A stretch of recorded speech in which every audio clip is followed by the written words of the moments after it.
in southeast London in Bromley, and right now it's chilly and cold here in London, and I'm joined by Gregory. Gregory, how are you, and where are you today? Oh, well, same here in Brussels, and cold, chilly, dark. Dark, that's right. Yes, same as London, of course. So welcome to the show, dear listeners. The aim of the show, this spiritual discussion program, is to introduce you to the spiritual knowledge in the light of truth, the Grail message by Abrushin. And we always have a new topic every week. The topic for tonight is sadness. And you're welcome to join us with any questions or comments. The number to contact us on our UK number, it is 079 39 641 958. You can call, text or use WhatsApp. And if you're outside of UK, it is 0044 79 39 641 958. Again, you can call, text or use WhatsApp.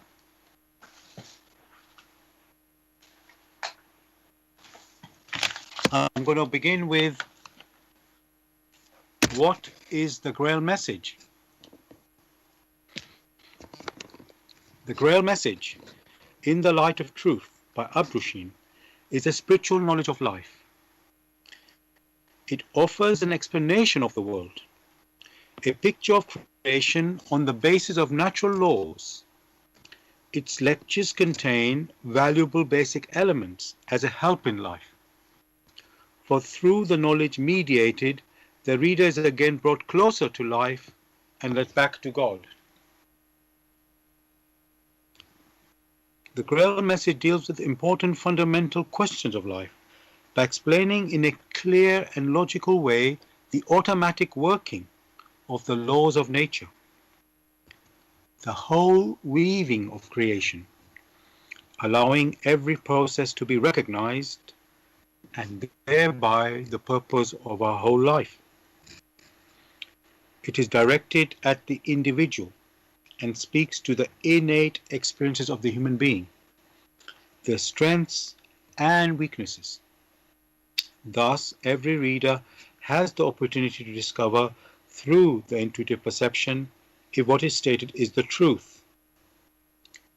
Combining with matter-of-fact reasoning, a complete world picture arises, where there is no separation between the visible world and the great world beyond the five senses. Nor any separation between scientific and religious striving for knowledge. I'd like to give you a couple of quotes from the author of the Grail message, Abrushin. The hearer and reader of my lectures should always work within himself, keenly probing and building bridges from one lecture to the other, as well as out into the great and small world happenings. Only then will he be able to understand the Grail message and find that it gradually shapes itself into one complete whole, without leaving any gaps. Again and again, in all the happenings, the reader will come back to the basic features. He can explain everything without having to change even one single sentence.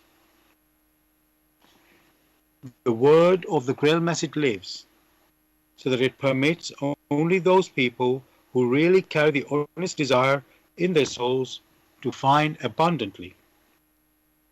All else is automatically rejected by it. For the arrogant and those who seek superficially, the message will remain the book with 7 seals. I'd like to give you one more quote from the author. I wish to fill the gaps which have so far always remained unanswered in the souls of men, and which never leave any serious thinker in peace, if he earnestly seeks for the truth. Dear listeners, just to remind you, this is a spiritual discussion program on Bless Radio 1. You can listen to us on Bless Radio 1, the number 1.com. And also you can go to YouTube, youtube.com, and then on there to hear us live, you type in the search box, Bless Radio 1, the number 1, and then space live stream. That's one word, live stream. So Bless Radio 1, space live stream. And then after the show, the next day, you can hear the recording of this show on YouTube. You would go to youtube.com, of course, and then type in the search box, Bless Radio 1, number 1, the space, the actual number 1, and then space Grail message, that's Grail, message, MESSAGE, and then the topic of the show. So tonight's show is called Sadness. So I want to remind you, we'll be talking about sadness. I'll explain how we came to that title in a minute. If you are interested in asking any questions or making any comments, please contact us on our UK number, which is 07939 641 958. You can call, text, or use WhatsApp. And if you're outside of UK, it is 0044 79 39 641 958. And yes, I would like to give you the background of how we chose the topic for tonight, which is sadness. Well, as we know, the pandemic is still going, and even though we've had some good news today with this vaccine from Pfizer and BioNTech being first time being used today in UK and in the world, so that is sort of a good news for this pandemic time. But of course, up till this point, a lot of people have suffered and still are suffering in losing jobs, in being lonely, in so many ways. If people are, losing through the corona and other, deaths happening, and people grieving for that. And although we do grieve on death in other times as well, but somehow it's affecting the world in a more severe way. And so it is resulting in sadness, loneliness, and people missing, their loved ones in this way. So I thought we should bring this topic up. Now, Gregory, as usual, I like to check in the dictionary what is the meaning of the type of topic. So I looked up sadness in the dictionary, and it just simply said the condition or quality of being sad. So then I thought I better look up what is sad. And that says sad means feeling or showing unhappy, basically, being unhappy. So it's just the opposite of being happy. And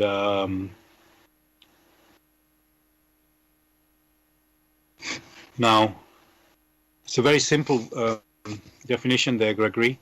Sort of being unhappy. Sadness is a quality or condition of being unhappy.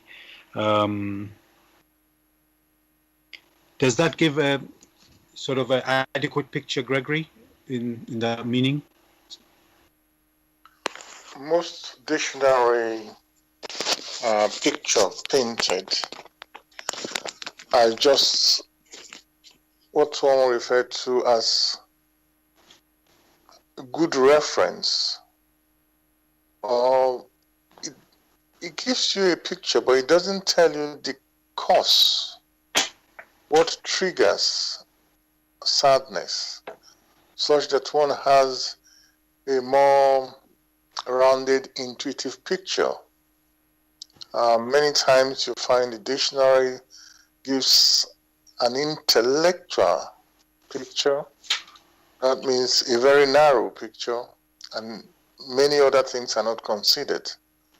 So one, for now, can accept that okay, one is not happy. But who is the one That is the question. And what is his emotional state at a particular time? What values does such a personality have in life? So these are the things which should be considered to have an intuitive picture of what sadness is. Yes, thank you for that, Gregory. What I did actually, I found a little bit extra in my research, the origin of the word sad, and it says Old English. It wasn't called, they spelled sad a bit different. It looks like, let's say, said, and that sort of comes from sated or weary or weighty, because obviously English is not, let's say, has a number of languages, older languages, let's say. So the words that we have in English are not pure English. They are from, let's say, other languages. So the German origin or Germanic origin, it's like weighty. So sadness, it gives a bit more picture, Gregory, than the just word being unhappy, because that, as you said, it was even could be intellectual. It's not really telling about the human side. But here, when we look a bit, let's say, the origin of the word sad or said, as it seems to be in my research, which gives the idea of being weary and weighty and dense, and I won't go any further. I think that I'll stop there. So that also, I would say, gives a better idea of how you can take sadness rather than just simply making me unhappy. So what I want to ask from that, Gregory, I think the best thing now is really we go into some scenarios, that people have faced, and just go into that and see the human side of this sadness. And one thing I want to look at, Gregory, on the BBC News website, I found this, you could say, video where it was talking about the Archbishop of Canterbury. I've forgotten his first name, but it's Mr. Welby, or Reverend Welby. And also there's the Jewish head of the Jewish people, let's say a group of the Jewish people. Again, his name escapes me at the moment. Both of them, they lost a child, before their like full time, or let's say earlier than expected, you could say, because normally a father dies first, then the child dies. So in their case, and also we also know about the new president-elect in America, Joe Biden. He also tragically lost his son, and I think also his wife, also before their time, you can say. So when these sort of tragedies happen, when somebody loses a child in an accident or however, let's say unexpectedly, it leaves a mark, In fact, one thing I remember Reverend Welby said in this news story when he was interviewed, they asked him how many children, if somebody asked him how many children he has, and well, he wants to say 6 because he has had 6 children, but 5 are actually alive. One passed on, for whatever happened to him. So he doesn't want to, he wants to acknowledge that rather than just say, I have, like factually, I have 5 children. So it's like, Gregory, you cannot, when you have these events where you lose somebody, like especially a son or a daughter, it's like, the point I want to make is the sadness seems to always stay, that event, which is a sad event, at least on the surface it is a sad event, it never seems to go away from you, and so you just accept it's happened, and then over time, I guess you just learn to know that, just live with it. I guess you can't actually forget, not you can never forget, but you can't sort of lose the sadness somehow. So Gregory, the question I want to ask about sadness, is it possible to overcome that sadness of a child, dying before their time, let's say? First, it's very difficult to advise a personality when that personality is overcome with sadness. The best one may do at that particular period or state is to sympathize or empathize with that personality. For the inner attitude of the persons who are involved in this, that inner attitude influences their emotional state. For each personality, due to his maturity or immaturity, has a sense of fulfillment or non-fulfillment, has a sense of expectation. And when those expectations are not in accordance with his state of maturity, or when events arise, or when challenges arise, and they are not in accordance with his or her present maturity, there is many a time a sense of inner depression, not progression. It is that sense of inner depression that is referred to as sadness. And one of the key questions that arise is, how can one manage this?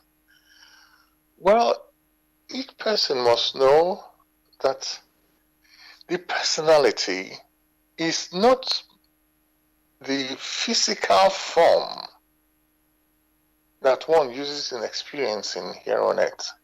There is more to it. That the inner being is that of spirit.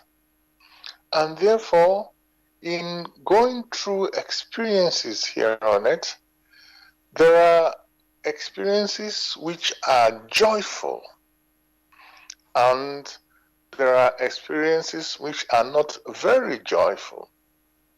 There are experiences which are sorrowful.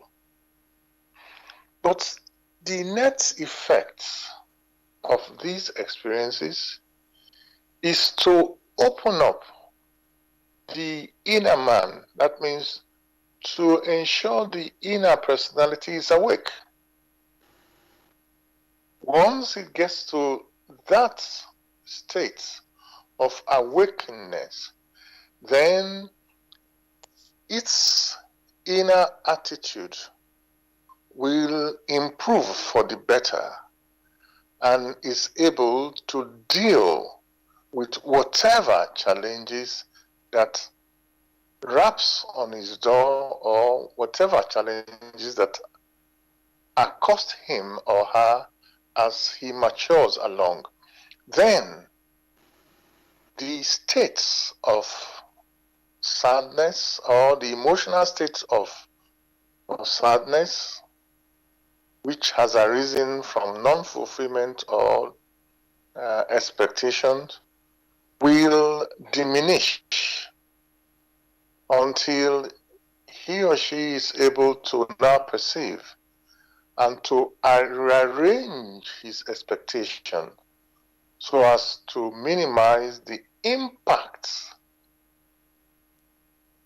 of his reactions to the states of sadness. Don't forget, when one is filled with joy, there is no sadness. One rejoices. It's as if one is making progress. It is when there is no progress being made, that inner sensation of progress, that sadness arises. Thank you for your answer there, Gregory. There's so many points that need to be addressed from what you've said there. I'm thinking uh, you've talked about sadness, you've talked about joy. Obviously, joy is, you know, let's say happiness, and you never say how to deal with joy, but with sadness, you're thinking how to deal with it because, um, it takes over your life in a way, in a negative way. If you don't know how to deal with it, it stays a long time. People get depressed. You even said that it can be like that. And yet, with joy, nobody's talking about how to deal with joy. So, and yet, and we know in life there is sadness. There will be sadness, and there will be happiness. So things will happen, not as let's say unexpectedly against what you wish, and then the sadness will happen. And then you pointed out there's how is the inner state of the person, the inner maturity of the person is how they will react to that sadness. And so it's like I will say a growing experience for each person, how they deal with the situation of sadness. Um, so let me ask, I mean, the one point I wanted to differentiate between happiness and sadness is the sadness seems to last quite a long time. Oh, 1 second. Yeah, sadness seems to last a long time in comparison to happiness, which seems to be, um, you know, much shorter. But you can have many, let's say, events with happiness. So it's not like it doesn't matter. It doesn't matter too much that if it's a short period, because there's always another event which can make you happy. So, but for some reason, the sadness seems to last a long time. So, I want to understand that. Why is that so, Gregory? When that compared to happiness, the sadness seems to last a longer time. Well, that's a very pertinent question. As you will find, if in one's activities one always engages on those things which are in accordance with realities of nature or the realities of creation, that particular state is such that one is able to, as if, draw from energies which bubbles through one, this stream of energy which comes in and help to propel one forward in moving forward very courageously. That being the state, the challenges that he may face or he or she may face due to the experiences it has gathered in the past, is able to stabilize himself or herself, and it becomes more balanced. He knows there will be challenges. He knows that there could be disappointment, but his emotional state is such that he has a firm good volition. He becomes earnest in his expectations. He is always ready for new activities. He becomes patient, not expecting to reap from the times more than what the times are able to give. He becomes very persistent, for in such a state, there is the possibility of trying different methods. Such a personality becomes selfless. In that state, whatever comes across his track, or whatever he has wished, or whatever returns his past experiences have engendered, he is able to meet such challenges positively, looking forward positively, always cheerful. Therefore, you will find when there are minor disappointments, or when there are minor non-fulfillment, his expectations are not dented severely. Whereas that person who, due to his state of maturity, is not strong enough, the slightest disappointment, the slightest state of non-fulfillment, he or she has that sinking feeling. It's like someone who is trying to climb a tree, takes the first one or two climbs and it falls. So they start dealing with the pain. It is how they manage the pain that really counts. There are others, like a child who is learning to walk, stands the first time, falls. He ignores it. He continues to walk, continues to try. He keeps falling and falling. Very soon, he doesn't need to fear any fall. All right? So sadness will vanish because that child has mastered the art of standing up. So you will find that many who stay behind are only doing so to nurse the wound, depending on the severity of the wound that they have suffered when they took a step which turns out not to be so fruitful. So those in that particular group who feel very sad when they try to do something are those who have not really mastered how they need to proceed from one step to the other. Thank you for that, Gregory. I can see basically life is a journey, and there will be challenges, and we have to just learn how to deal with the challenges. And things will happen unexpectedly. Let's say sad things happen, but we don't let them, you could say, get to us. Or dwell on them, unnecessarily. You just patiently move forward.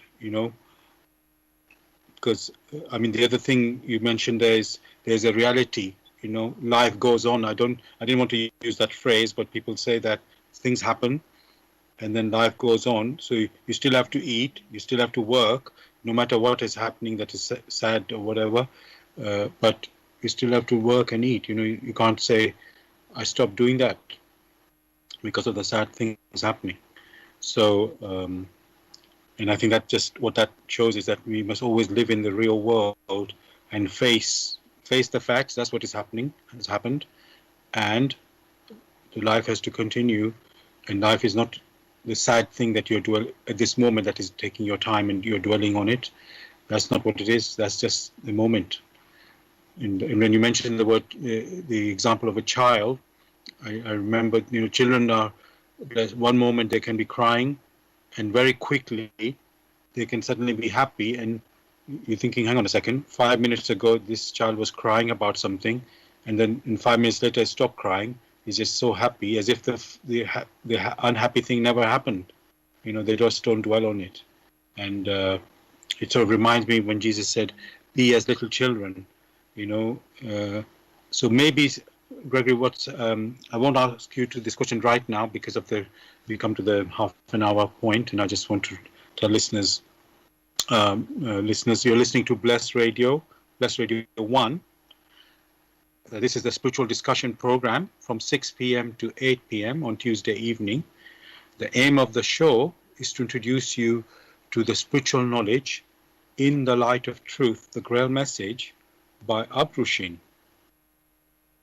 And if you are interested in getting more information on the Grail Message or getting a copy for yourself, you can go to this website, which is www.grailmessage.com.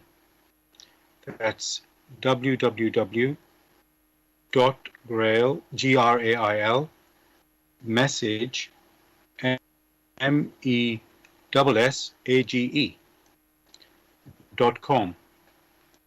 And the topic we're discussing tonight is sadness. And you can join in the discussion with any question or comments by contacting us on our UK number, which is 079 39 641 958. You can call, text, or use WhatsApp. And if you're outside of UK, it is 0044 79 39 641 958. Again, you can call, text, or use WhatsApp.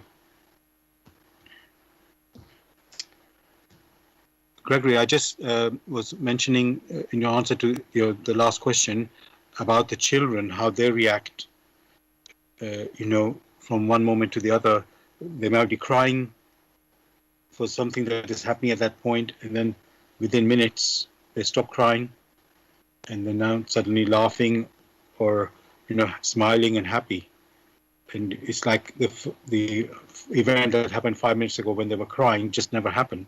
So they deal with it. But when we become adult, we don't react differently. I know adult is supposed to be more mature and reflect on what is going on, not just, just they're paying attention for 2 minutes and then, forgetting it happened. But somehow the children seem to be better able to cope with emotion than with adults, who seem to dwell, especially, let's say, the negative emotions, if I can use the word negative, or let's say the heavy emotions, which make you feel down. We seem to be attached to these more strongly as adults than the happy emotions when we're adults. So something seems to change when we become adults. So yeah, is there something happening between childhood and adulthood, Gregory, with regards to emotions? In childhood, experiences come, challenges come. However, for children, there is a continuous perseverance to achieve a particular goal. So they don't give up. Even if they fall in so many occasions. But that push is always there. As long as it's something which they love, even if challenges are put on the part or restrictions, you will find one way or the other they get around it. That is their state of maturity. Always moving forward, not dwelling on the faults they have had, but quickly learning and moving forward. With adults, the scenario changes. For what they held on to, their state of maturity for many is such that the framework which they had used all the while is shaking. They are not then sure of themselves because they haven't dug deeper into the realities of life, or they have become too indolent to accept the realities of life. With children, they just take the realities for granted. they need something, they go after it. If they can't achieve it now, they may wake up, pursue it, or won't forget it. Whereas for the adults, many times they have become too indolent spiritually to be able to let some things go and find other ways to achieve a particular goal. So you find, like one has stressed, it is the attitude which we ourselves have cultivated, which influences our emotional state. If the attitude is that of positiveness, if the attitude is that of, always pushing forward, the attitude of dedication, the attitude of selflessness or of perseverance, then when these challenges come, we can easily overcome them. But if along the line we do not cultivate that attitude, then you find that one is hit very hard. With children, they just persevere. They just find a way of getting around it, or they take another route, or find something else. It doesn't mean they have forgotten. Thank you for that, Gregory. Again, that picture is really helpful to, realize, how we are, and you point out the inner attitude. That is what is, so you could say, what's behind how we react to things. So it's like we need to be always aware, what is the reality of the situation, and rather than getting stuck in, let's say, our own world and not really seeing how the world actually is. I want to give another example there of animals, Gregory, because especially you could say pets, which we are more, let's say, familiar with. The dog or cat or whatever, they're just always like happy. In that moment they're just like that, and just like you described the children, actually. So something, and we do say that animals are closer to nature, and even the children seem to, they're like more attracted to nature even. So something there, it shows the attitude, you can say, because you mentioned about attitude, the children's attitude and the animal's attitude is always seems to be a jolly attitude in life, while the adult human being seems to have, can I say, they have lost their way, the natural way. They moved away from the natural way. Would that be a good sort of assessment of the adult human being? To some extent, yes. Because with children, they are under the radiation of, one will say, they're not tied to remaining in the same place and keep brooding.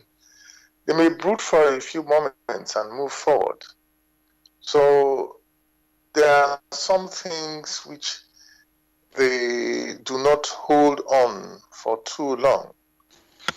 Whereas with the adults, most of the time, many of them have lost that childlikeness, and they then hold themselves back. They are unable to make further decisions. So you'll find that these are two very different things. The adults, most of the time, have become too indolent mentally to, move forward when it comes to challenges, because you say, oh, how can I do this? But you haven't tried. Whereas the child will try. Nowadays, you find children doing breakdancing. All they do is just observe, and they get into it. All right, where you ask them not to go, it's like playing football somewhere. Of course, they have seen their mates, their friends do it. Therefore, they want to get involved. Not restricted, at least to try to see what happens. Similar to our animals, like a little dog, they just go and experience. All right. With failure, they are not so much tied to it because they will try again and again. With adults, most of the time it's not so because they keep saying, "Oh, I have failed before. How am I sure I won't fail again?" And nothing tried, then nothing gained. Thank you for that, Gregory. It's what's clear. I can hear that whatever has happened in our past, that should not, let's say, present as a barrier. I'm talking about negative experience or, let's say, failures, like you mentioned. That should not be the driving force for our future, assessment of whether to do something or not to do something. Just like mentioned also a child when he's trying to walk, he falls over, and then he gets up. He doesn't worry. Oh, I did fell over, 10 times already.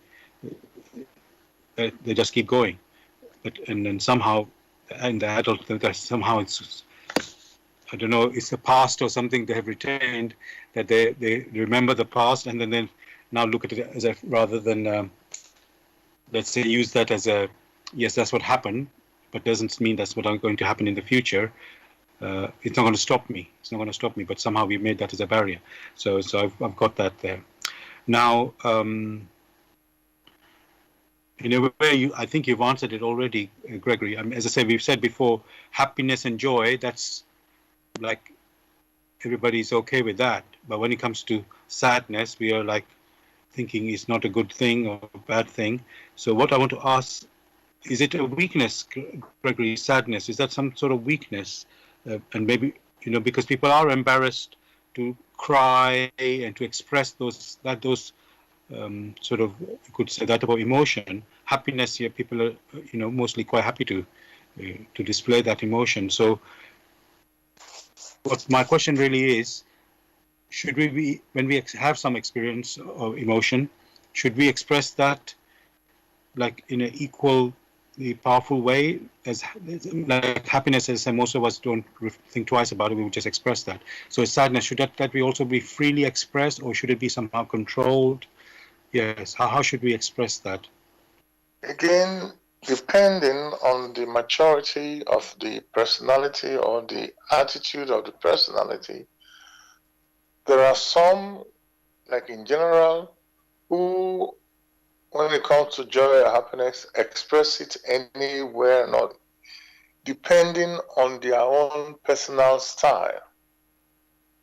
All right, publicly or privately. What one has observed is that sadness, for many, or say sorrow like crying, which is part of sadness, many would prefer to express that one privately rather than publicly. For many are not sure how they will express it, whether loudly or sobbing. So many will prefer to withdraw from the public and not to be distracted, such that they can bear out their inner emotions of sadness in their own private times. And so it is not right to ask people to say, when you are sad, this is how you should behave. People should be granted the opportunity on their own, if they wish, to express their sadness depending on the severity. Take, for instance, for one who is playing a football match, say a school football match or amongst mates, when you try to score a goal and you do not score, you just express some sadness very briefly, and then you come back to the game. You keep trying. That is different from others who have, in quotes, lost a member of the family, which member, all right, was very dear to them. Some may just sob very quietly.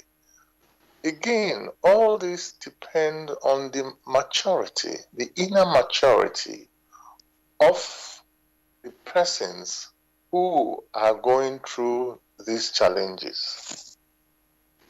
And Gregory, you mentioned about maturity, inner maturity.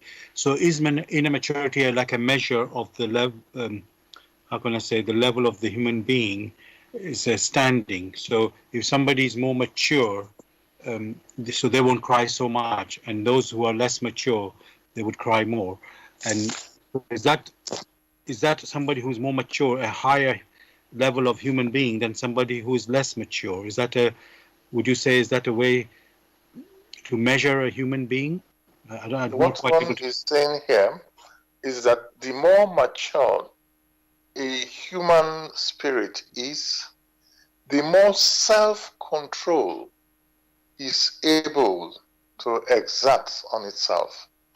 So one is now referring to self-control as being more of inner maturity as compared to the other personality that has not got a fairly strong self-control. Such just let themselves go as it comes along. So one, we only stress that for a personality that is more spiritually matured in the sense that there's an improvement on where they were in some times past. Not that you are comparing yourself to others. And in that case, that particular personality has now attained to some extent self-control. That means is able to use their particular experiences in such a way that it senses that whatever the situation, here it is a matter of reality, which matter of reality is in accordance with the laws of nature, through which every one came into existence. So this maturity or self-control must be, in quotes, measured in accordance to the laws of creation or in accordance to the degree of self-awareness. Thank you for that. Gregory, I've got another story which I saw on the BBC.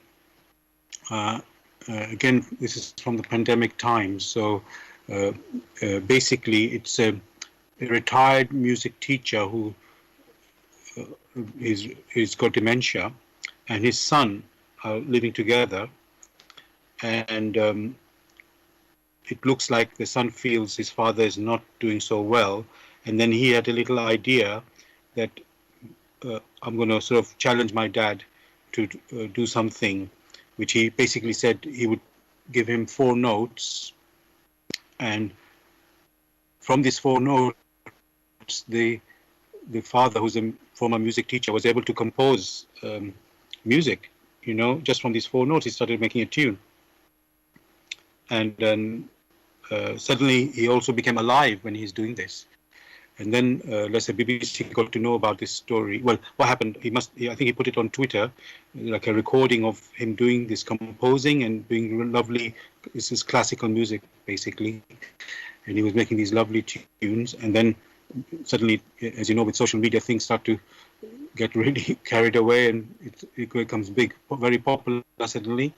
And then, the many followers suddenly saw this, and then the BBC got to know about it, and they saw how good his composition was, the music he was composing. They decided to the BBC Philharmonic actually decided to sort of record something that this retired teacher made, and he had dementia. So the question I want to say, Gregory, is, on the surface, people look like, oh, they have dementia or they have some disability. But then in some moment of some challenge, which they like this challenge, they suddenly become alive and really compose some fantastic things, like this music this teacher has done. And as I say, it became so popular, even the BBC Philharmonic got involved in it. So, Gregory, the human being, on the surface, it looks like, oh, this man is incapacitated somehow, and yet something can trigger the person to be so alive. How can that happen?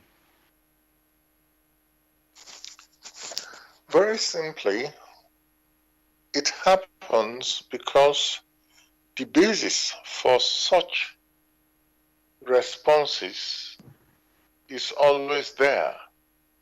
One only needs to identify that first, generally, life experiencing only comes through motion, incessant motion. And it is this continuous experiencing, rather than remaining docile, this continuous experiencing, which requires inner motion, which we refer to as emotions, that excites the physical body to cooperate. There must be something which excites not only the soul, or the soul whose core is spirit, to some form of activity or the other. What is referred to as dementia is only a state of the physical body aging, or some other obstacles through which occurs through the radiations of the blood. For the blood is only able, or the physical body is only able to work harmoniously with the spirit when the blood radiation is good enough, because there are different stages as one grows up, from childhood to adulthood to maturity, and then to old age. So there must be a connection. But the key thing here is that the brain, or to be more precise, the back brain, which sends impression to the spirit, must be well excited. And this is only possible when one is dealing with things of the arts, as different from the sciences. But I'm sure if that child were to introduce to the father things like boxing, or things which the father never liked, you'll find that that excitation will not come forward. But since, like in the arts, which artistic activities arise from movement of the spirit that is able to excite the physical body, or the personality makes extra efforts to bring these things to reality. So that is an extra piece of energy which is attached to it. So that is why you'll find gradually, the spirit now forces itself to take one more step and then start doing some form of composition. Whereas in other areas, it will not respond at all. Thank you for that explanation, Gregory. Earlier we were talking about emotions, and I want to say, it is said that the women are more emotional than the men in how they express it or they talk about things. Is there any specific reason for that? So, I mean, they say sometimes like women are sensitive. They're more talking about their problems, or I use the word problem in quotes, and the men are more quiet in keeping things to themselves. So, is there a difference in the emotional expression with men and women? First, it is important to separate the facts from the fictions. As a fact, one can say that through women, many a man is born. Therefore, one can easily and factually say that the women are closer to nature than men are. For man is not equipped to carry out some activities which women are capable of doing. So as a matter of fact, therefore means that women have more capacities, more capabilities. And one of these capability is that of sensitiveness. For it is the woman who has to combine her sensitiveness in perceiving who comes close to her, who dwells in her, before we now have an earthly birth. So again, that shows that women are more sensitive. However, to be more sensitive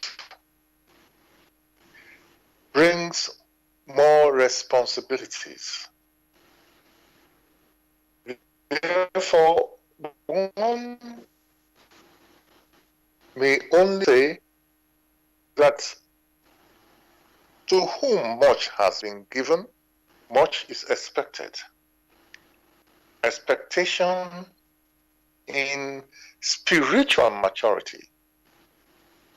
Expectation in drawing close to her those who she can walk with more or less spiritually. If, however, these capabilities which have been endowed are not used in accordance with the giver of these capabilities, then you will then have wastefulness. Wastefulness, which is referred to as vanity. That means these capacities and capabilities have been given and they have been used or not been used. One may say it becomes things have been done in vain when it is not used for the ennoblement all right, of fellow human spirits. So, in all sense, one can, as a matter of fact, stress the women are finer than the men. It means the men are denser, whereas the women are finer because through their capabilities and sensibilities, they are able to perceive more due to their composition. Thank you for that, Gregory. Dear listeners, you're listening to Bless Radio 1. This is the spiritual discussion program on Tuesday evening from 6 p.m. to 8 p.m. The aim of the show is to introduce you to the spiritual knowledge in the light of truth, the Grail message by Abdrusheen. And if you're interested in the Grail message or would like to get a copy of the Grail message, you can go to this website, which is www.grailmessage.com. I'll spell that, www.grail, Grail, message, message.com. And the topic we're discussing tonight is sadness. Sadness, yes. You can join us with any questions or comments. The number to contact us on our UK number, it is 07939641958. You can call, text, or use WhatsApp. And if you're outside of UK, it is 00447939641958. Again, you can call, text, or use WhatsApp. And just to remind you why we picked this topic for sadness, as you know, we are going through the pandemic, and a lot of people have suffered emotionally, either losing their job, especially in certain fields. We know tourism, hospitality, retail, and arts. They've lost jobs or business. And at the same time, we know in the NHS or in the medical field and social care, that people are working tirelessly on the front line, trying to save people. And also, they said the rest of us, or quite a number of us, have been through lockdown, where there's been a lack of human interaction with family. And now we have entered the Christmas period, and I know in UK we've been given a bit of relaxation for Christmas period, but so people have been going through a lot, and obviously also a lot of people have lost through their loved ones through COVID-19 or other conditions, let's say, and they're suffering the sadness and grief in finding it hard to cope, let's say. So I thought it very appropriate to pick that topic, at this time.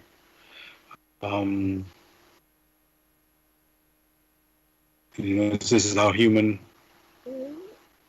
what we're going through in this time at the moment. So now, Gregory, going, thinking about these things, I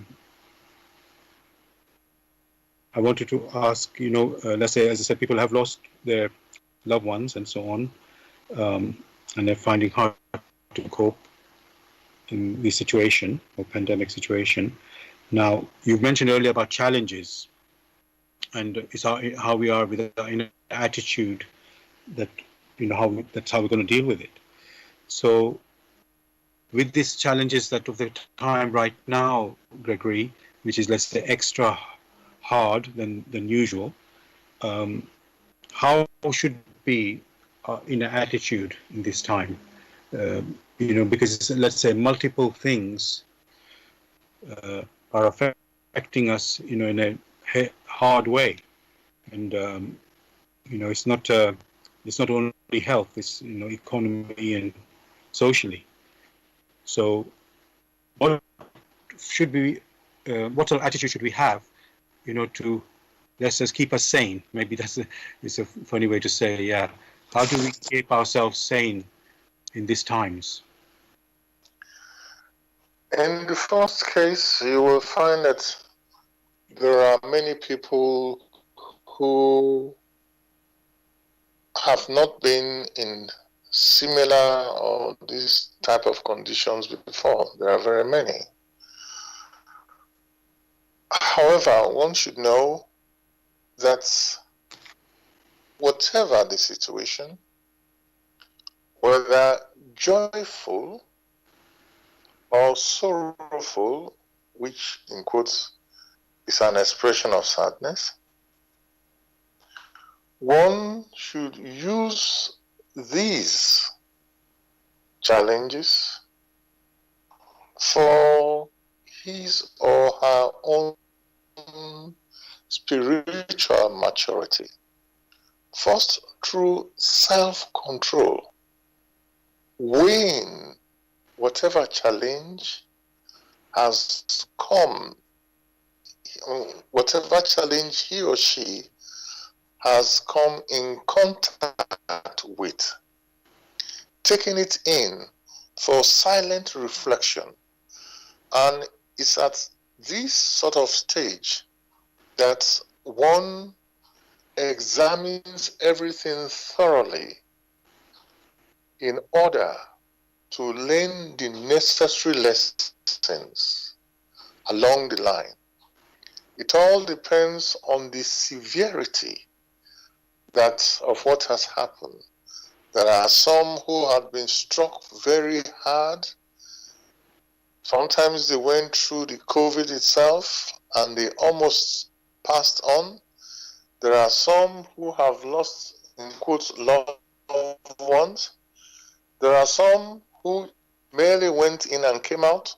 There are some who did not contact it at all. So each personality must respond to these challenges they have faced in their own way.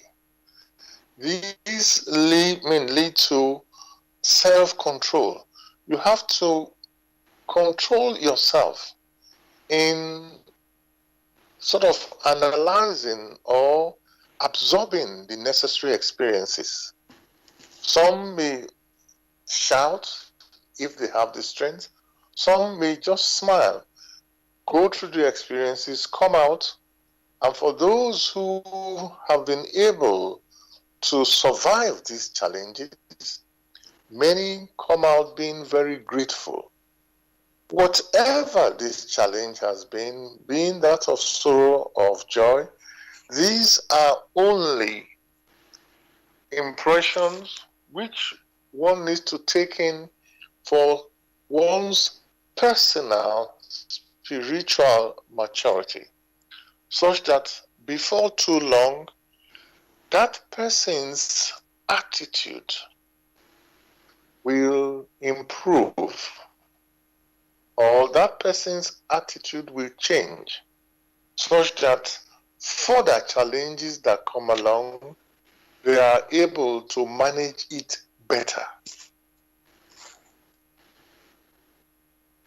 Thank you for that, Gregory. And I actually have received a text message from a listener about how to, I think it's a general comment about how to deal with the situation. Let me just find that one moment. Here we go. One could say, pull yourself together, but that is not always so easy, as there are many forms of sadness. So I'll just take that as a general advice, I could say. I think this was sent a bit earlier on in the show, so it may not be directly related to what we just said, but just a way, how to handle the sadness that some people are experiencing.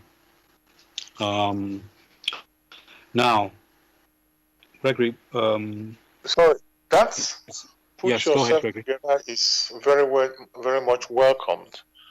That was why one classified as when it is said, put yourself together and all, that belongs to self-control. You know, you absorb these things, you do not let your brain go, you don't let your brain scatter and jump here and there. You hold yourself, you control yourself, you review the experiences you've gone through. And silently, most of the time, not going to the rooftop and shouting, but in your personal review, if the need arises, you speak to others, ask for help. All these are part of self-control in one's attitude. Thank you for that, Gregory. And there's a question I've been sent, which I think you may have addressed already, but I just think it's appropriate to mention it now. It says, what is sadness meant to teach us? So, yeah, what is sadness meant to teach us?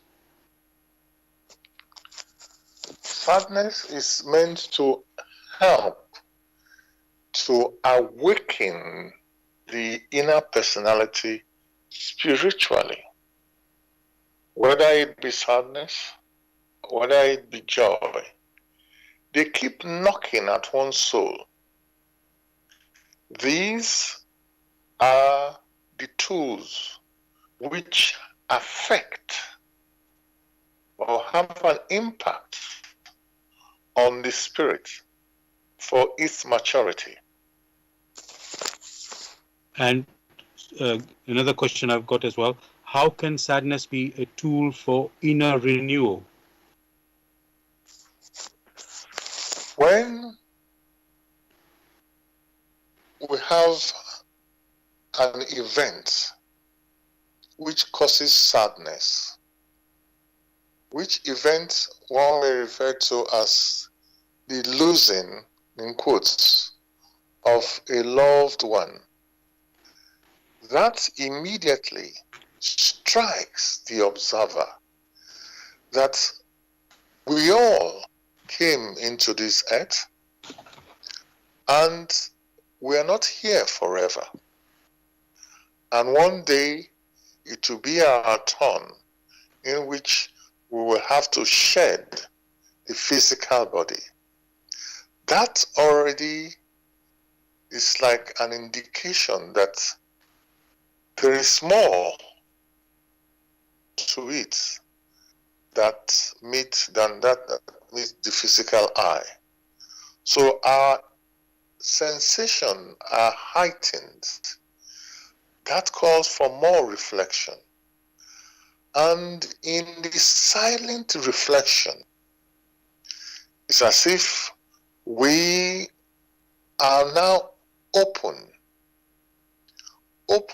to those things which we cannot perceive physically with our so-called five senses. That is a renewal, because many times we are involved with all the mundane things that capture our attention, because we can see them, talk about them, and do all sorts of things. But at this particular moment or period in time, it's as if these things are pushed away and the facts and the realities of life are now considered. That is an improvement of what it was in the past. Thank you for that answer. And you mentioned about awakening earlier, and reflection. So, and you've talked about there's earthly things that we're dealing with all the time, and then there's another aspect, let's say, beyond the earthly, and which, let's say, most of our time we are not thinking about, like you say, mundane life, and yet it is necessary to be aware of that as well. You could call it the spiritual life, which is really the real life, when you think about it, that's what is what we are, spirit beings. And let's say with our mundane life, we forget that and focus only on that. So you talked about renewal there and awakening. I just was thinking, um,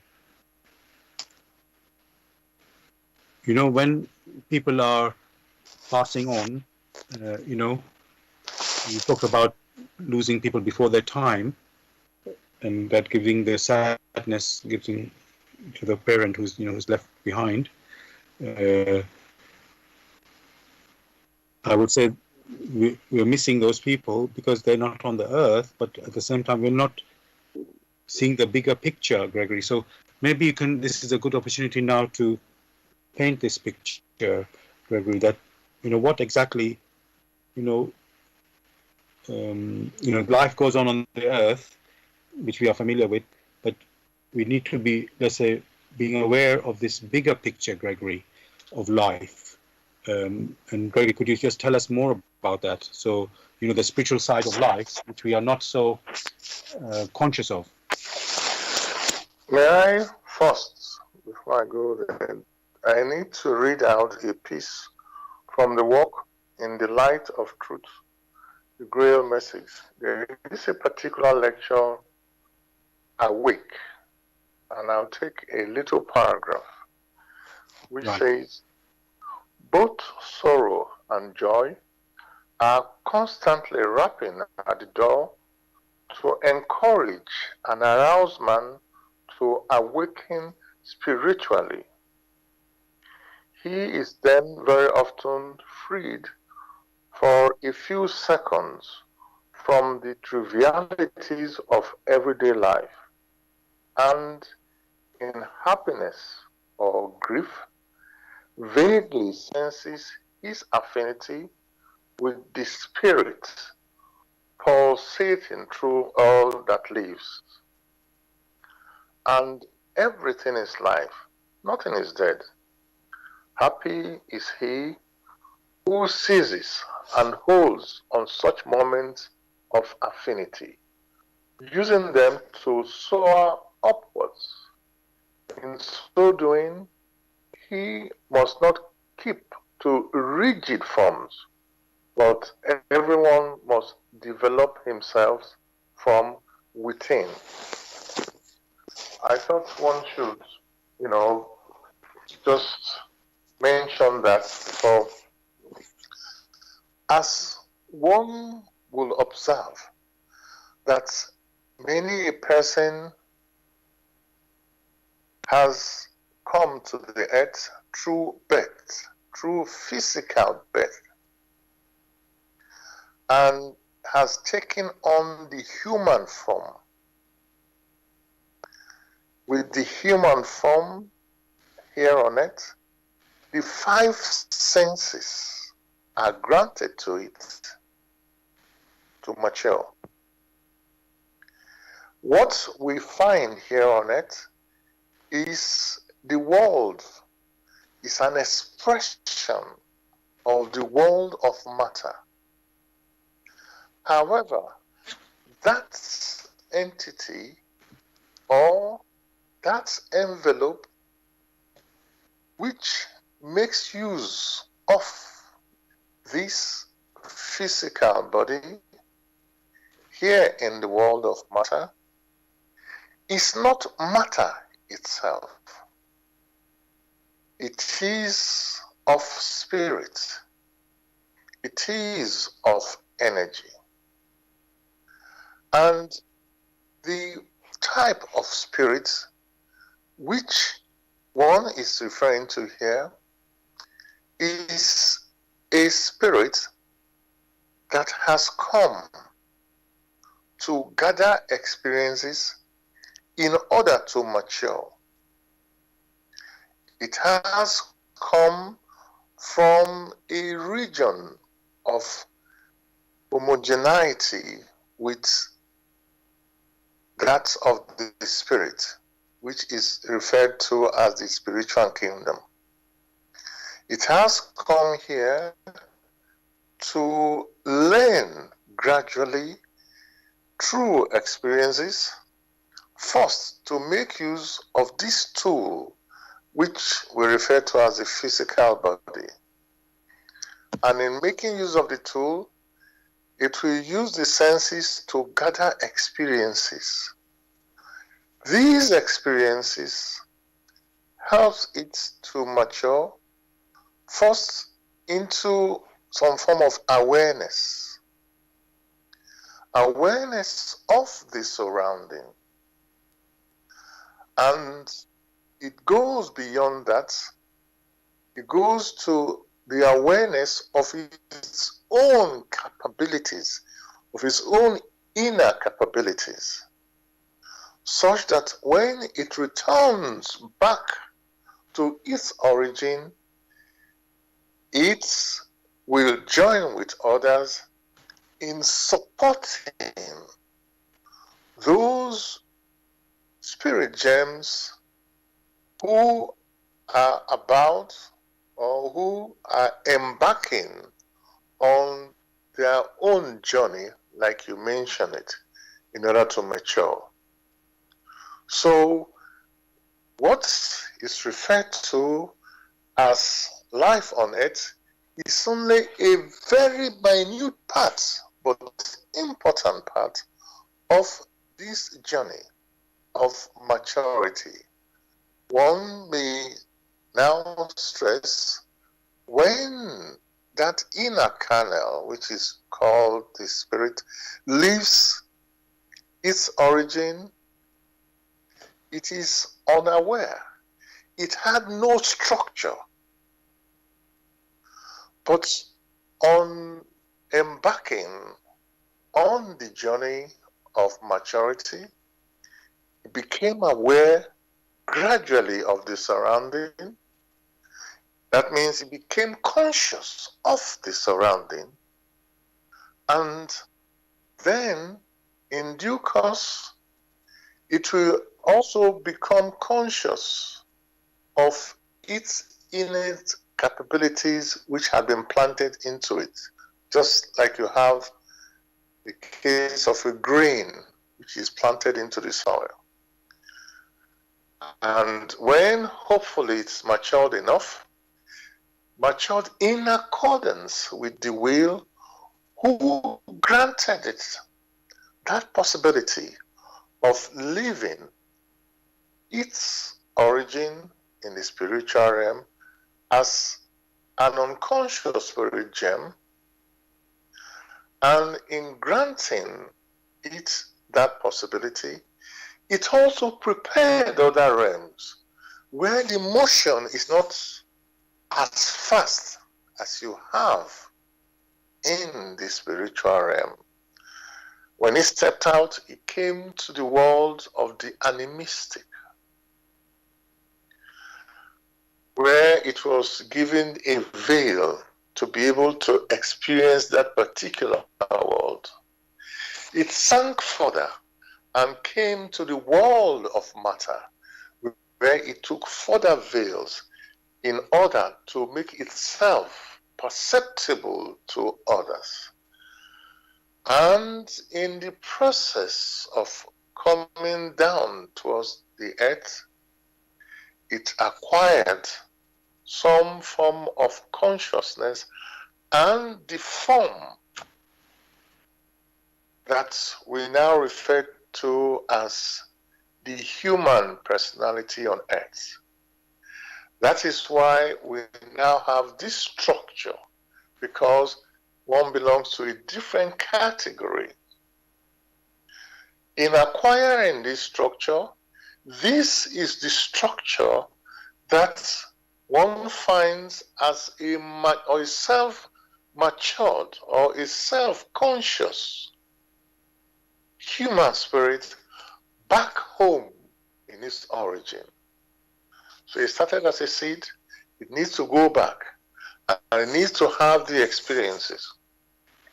For in its journey, some talents were implanted into it, which talents are not ready-made, but have to be cultivated. Talents like compassion, courage, skill, modesty, diligence, grace, truthfulness, and faithfulness. It needs to use these talents in such a way that it becomes self-conscious, conscious of its personality, conscious of what it can do. But how must it carry out through its activities in order to be self-conscious? It must, again and again, have an earnest, good volition in accordance with the laws through which it came into existence. It must have that everlasting love and readiness to serve. For it is through such that others that have been instrumental in cultivating these other realms through which it needs to travel, those other beings that are ready to serve in building up, such that he, as a human spirit, are led through this region in order to mature. It must also be willing to be patient and persevere. For the processes in nature or the processes in creation have their own time, and therefore one must learn to be patient and not just expect that they have wished something now, or they have planted a crop now, the crop grows immediately, and that is all. Also, it must have absolute selflessness and dedication for others who made it possible for it to travel through this world of the animistic. This world of the animistic was constructed, preserved, and it must have been done by these selfless beings and also dedicated. Before it came also to the world of matter, there are also beings who make it possible, who swing unconditionally in the will and in the love. These are the methods that the human spirit or the unconscious spirit germ who intend to become self-conscious must follow, right? And ensure that these virtues are awakening. Then it may return back to its origin as a self-conscious human spirit filled with dedication, ready to serve, just like others who were already self-conscious at that realm. Thank you for that, Gregory. It was really a lengthy answer, and I would say most of us wouldn't have an idea about this side of, let's say, our life, that in the journey of our life, because the earth we are familiar with, and then this spiritual side, starting as a spirit germ, or yes, unconscious even, and then journeying through let's say a long journey, without going all to the specific of it. Let's say you said the spiritual world, starting in the spiritual world and coming on to this world of matter. It's a long journey You mentioned a few places as we go through that, but starting as an unconscious being and then turning to conscious, this experiencing that we need to go through. So, like what I'm basically saying is a lot of sort of knowledge or information that we are not really familiar with, and it's like a whole side of our life we don't really know. Uh, how can we? Um, Actually, I won't ask the question now because we've come to the next half an hour. So I just want to let listeners know you're listening to Bless Radio 1. This is the Tuesday evening spiritual discussion program on Bless Radio 1. The aim of the show is to introduce you to the spiritual knowledge in the light of truth, the Grail message by Abrushin. And as Gregory mentioned just before this point, the journey of man, how we came to this earth. If you are interested to find out about that and about the knowledge of life, uh, which is given in the Grail message in the light of truth by Abrushin, you can go to this website to get more information or to get a copy of the Grail message. And the website is www.grailmessage.com. I'll spell that: www.grail, Grail, message, MESSAGE.com.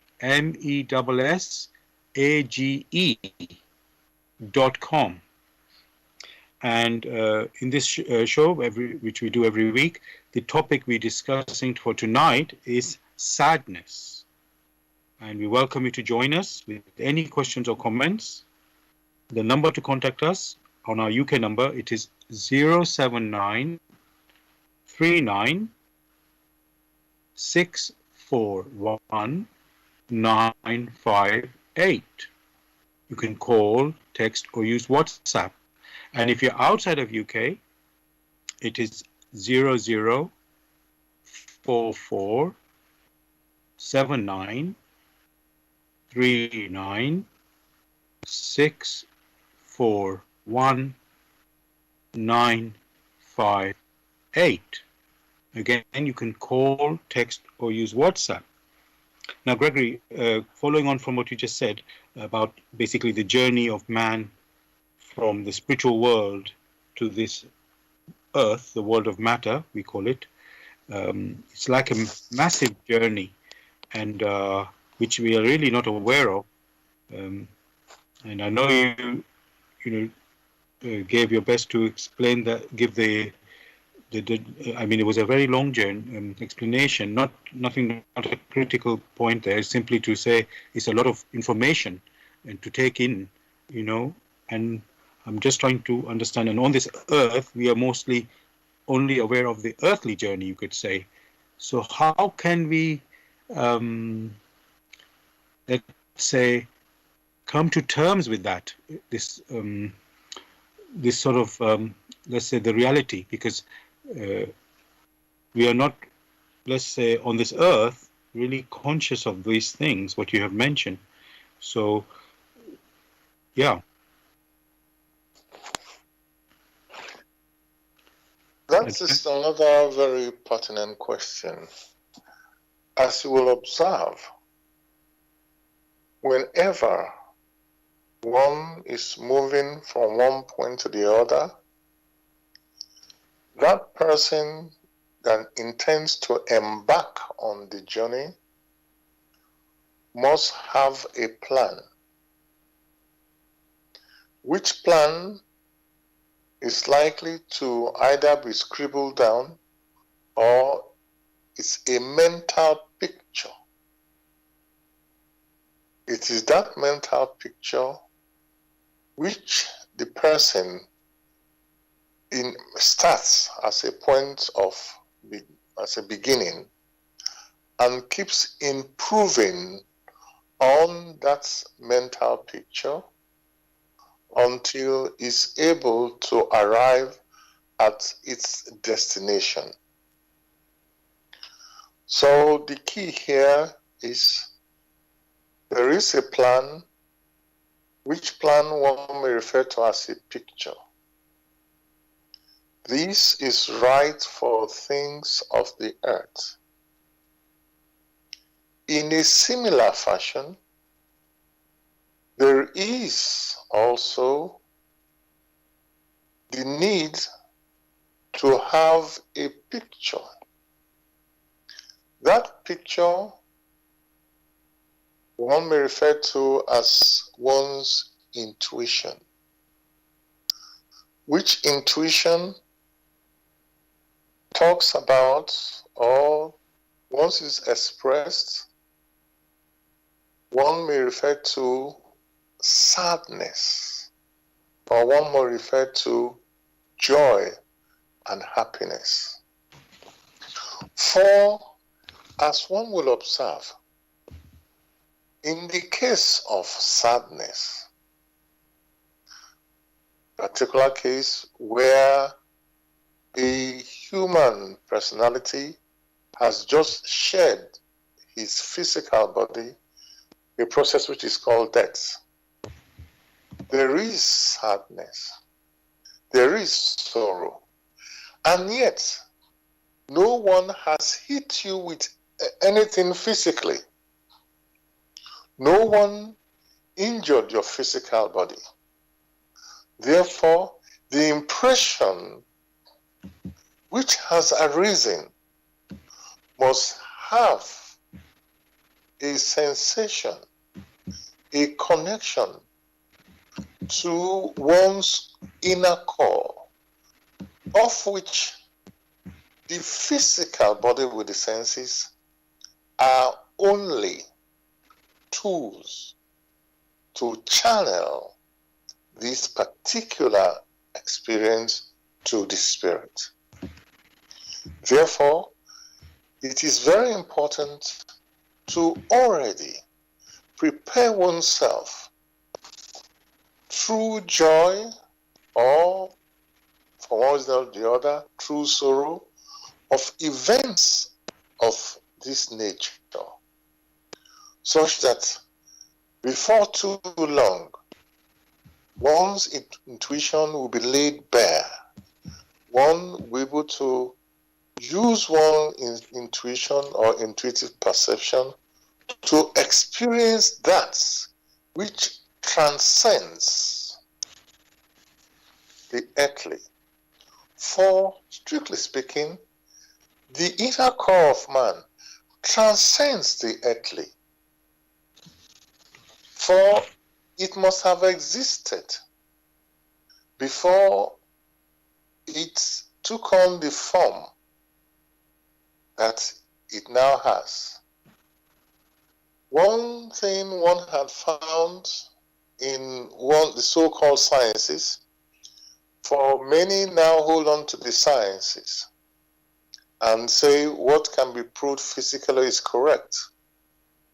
But the basis of all sciences, in which they say there is energy, that energy cannot be created or destroyed,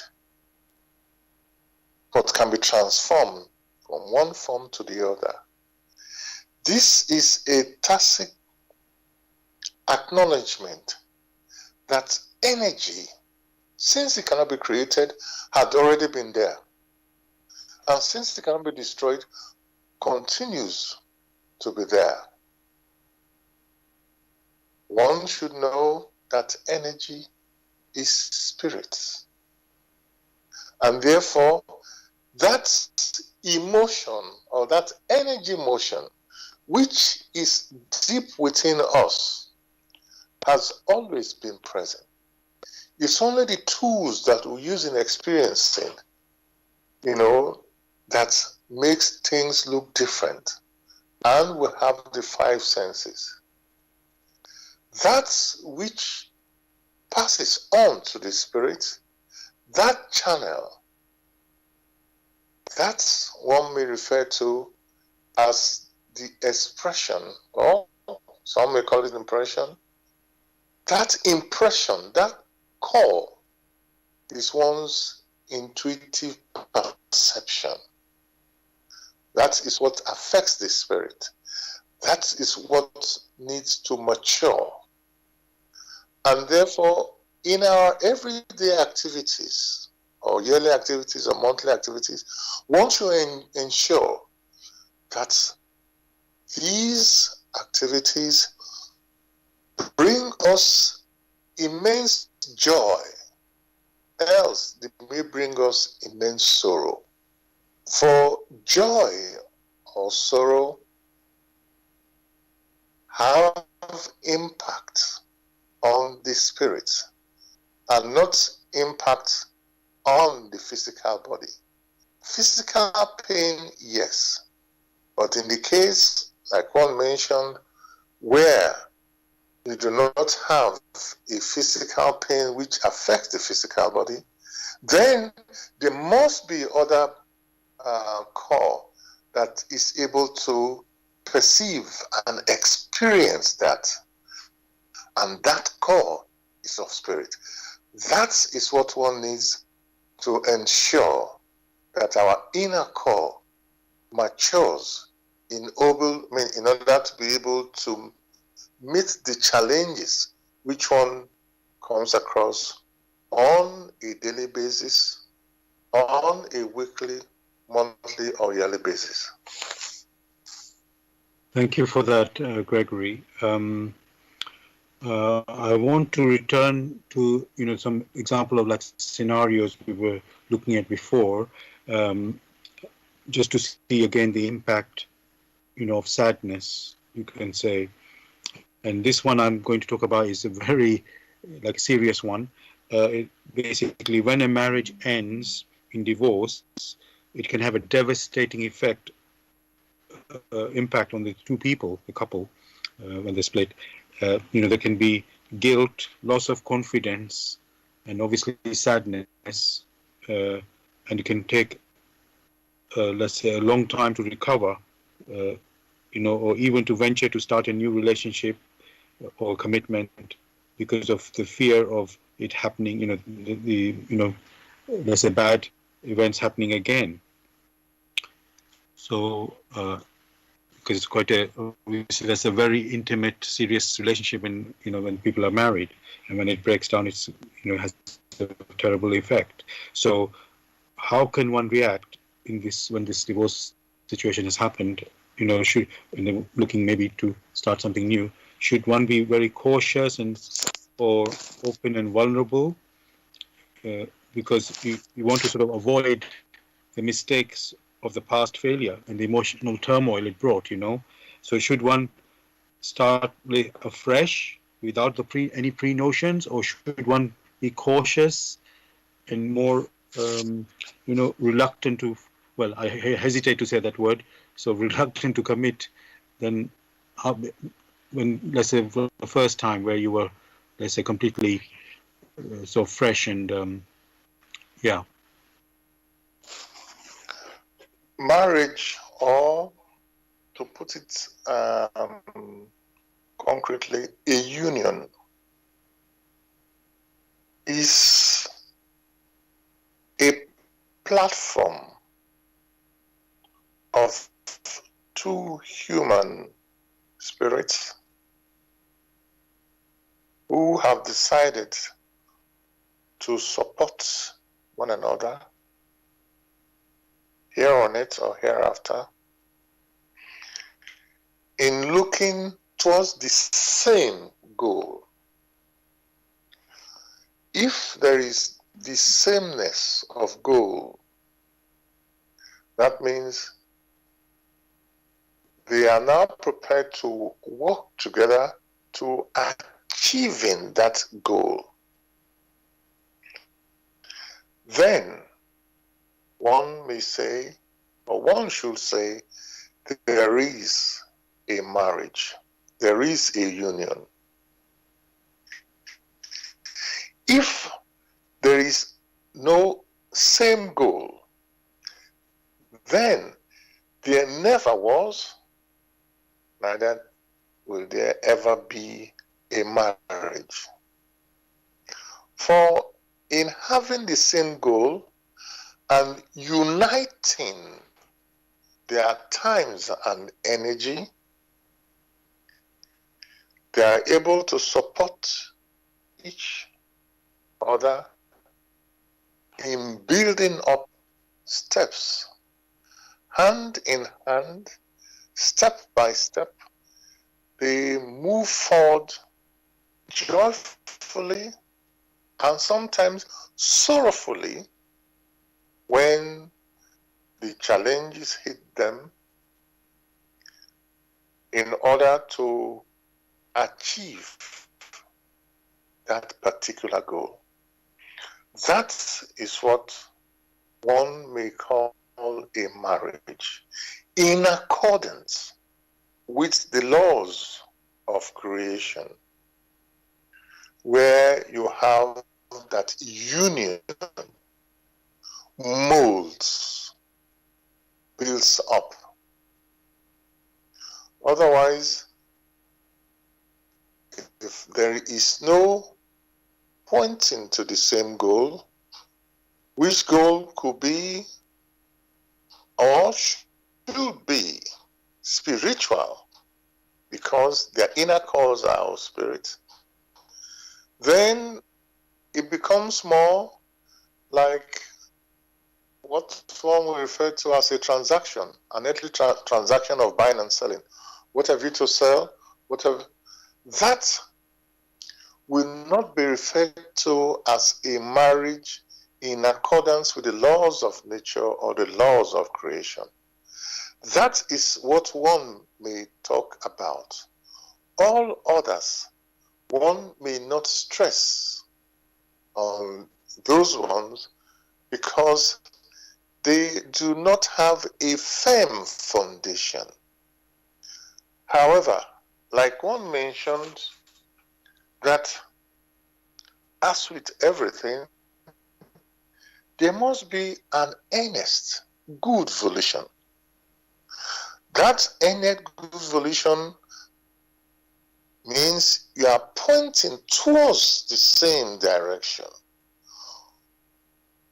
upwards, joyfully, no matter the challenges you are striving. Each one should observe, for football is something has become so ubiquitous nowadays, in which you have a goalkeeper, and at the same time you have the man who scores goal in the other direction. They unite, form a firm bond. Even if they disagree in some things, they will not show their disagreement when they are meeting with challenges, because they want to win, they want to score a goal, so they support one another. In such a case, it's as if there is a binding. In the case of a marriage, there's that strong binding, so that one is for the other is for one. Whenever you have that the case of a divorce, in that scenario, it means either one or the other have lost sight of the goal from where they started their journey. It has to be looked on very carefully. Such losing sight may be either due to, from one or the other, or from both, personal indolence, because the challenges seem to overwhelm. So one must carefully examine what one needs out of a marriage. Whether one needs that which is temporary, as you will find here in the world of matter, where many things are temporary, or one needs that which is not temporal, which lasts for a long time, or that which is spiritual. With that which is spiritual, that calls for the cultivation of those virtues. Which virtues?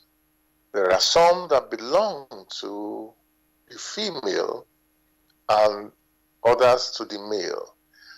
And in working together, they are able to achieve that high goal which is demanded of the human spirit. If it has to be that which is temporal, which you have on earth, that means things which satisfy one for a very brief period, then such a union is based on temporariness. With temporariness, it will not last long, and each person needs to go their way. But for those who wish to fulfill that which is spiritual, then working hand in hand, they will support each other to get to that goal, which is to help themselves to get to the paradise of man, to get there as self-conscious human spirit. That is the non-temporary goal which is mentioned. Thank you for that, Gregory. Really detailed, answer, explanation about how serious marriage is and what it actually is, and so the consequence of, let's say, failure of the marriage is so devastating. It's very clear, because if you didn't take that into account when you started or committed to it at the beginning, you're really going to have a big problem in the future if you didn't realize that what you were signing. I don't want to say committing to. So it really is a very big thing, and maybe people when they go into it, are not realizing that when they take it, when they go in there. Now, Gregory, just thinking, yes, I'm going to end with a little reading at the end, but before we do that, I've got another question.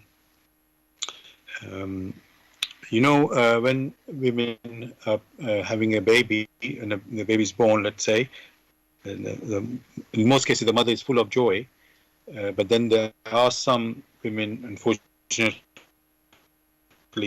is postnatal depression, which is basically sadness.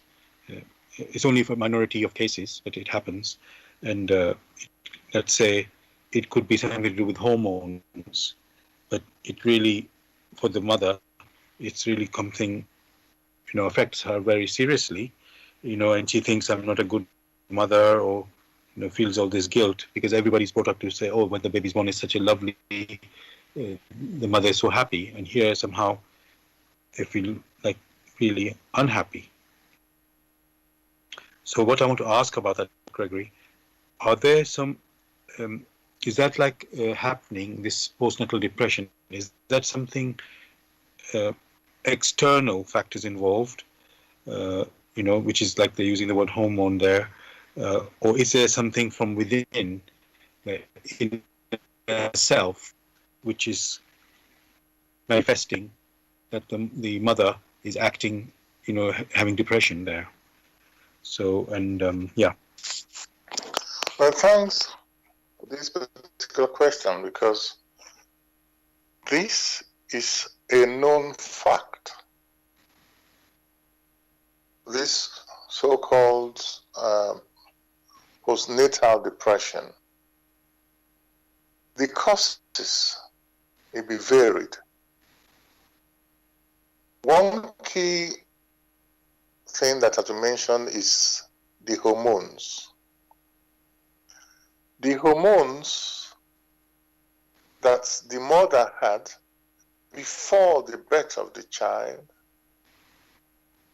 changes after the birth of the child in all naturalness.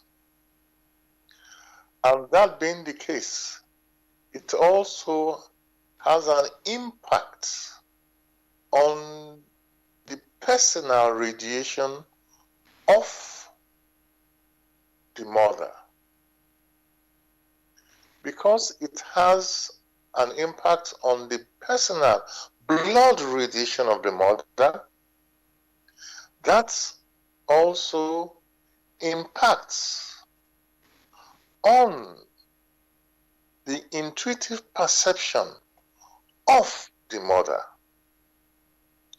which also gets to the spirit. For at that point, one now have that, depending on the maturity of the mother, you have sadness or some form of melancholy response comes in. It is the observation from the outside that is referred to as postnatal depression, as if something has now left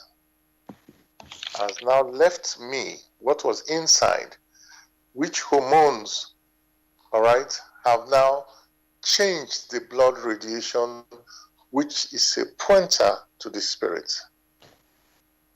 More of this can be easily understood when one examines the work in the light of truth, the Grail message.